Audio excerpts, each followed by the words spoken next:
Bago tayo magpatuloy, huwag kalimutang mag-subscribe sa aking channel.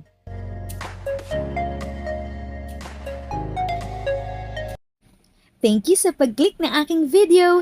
Good day po sa lahat ng ating SSS pensioners. Sa mga bagong viewers at napadaan lang, by the way, I'm Tita Eda. Welcome to my channel. Ang channel na maghatid sa iyo ng dagdag kaalaman tungkol sa government services, bagong mga balita at informative videos na galing sa legit na resources. Mag-subscribe na para updated ka. Good news po sa ating mga SSS pensioners at members.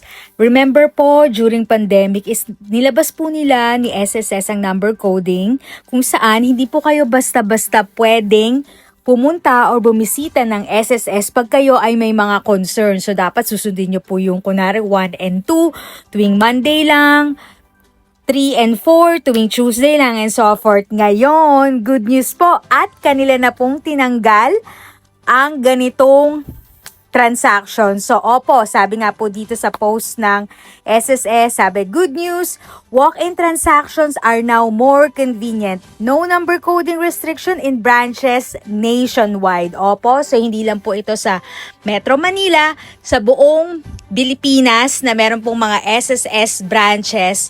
So, usually, ano-ano po ba yung pwede nyo pong gawin? Lalo na po sa ating mga SSS pensioners, ito po yung sa AKOP po. Pwede na po kayong pumunta or kung hindi pa rin po kayo pwedeng makapunta, pwede po ang inyong mga kamag-anak or relatives ang pumunta in behalf of you para po mag-submit ng mga requirements.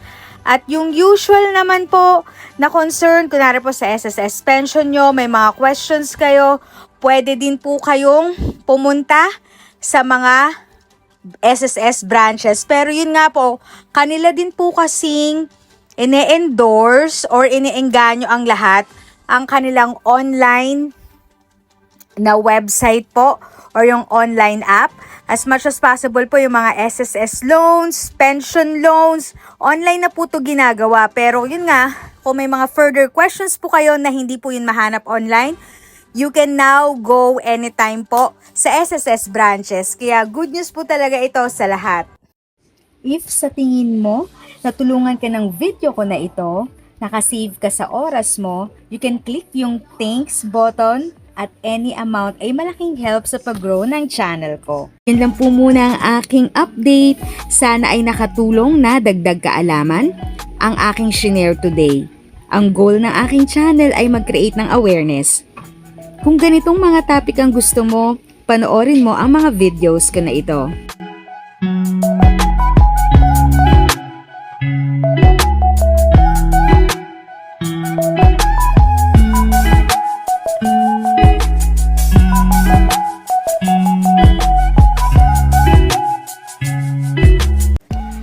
Thanks for watching! Kung may kapamilya, kaibigan o kakilala sa tingin mo ay magiging interesado sa video, please share or tag sila sa comment section.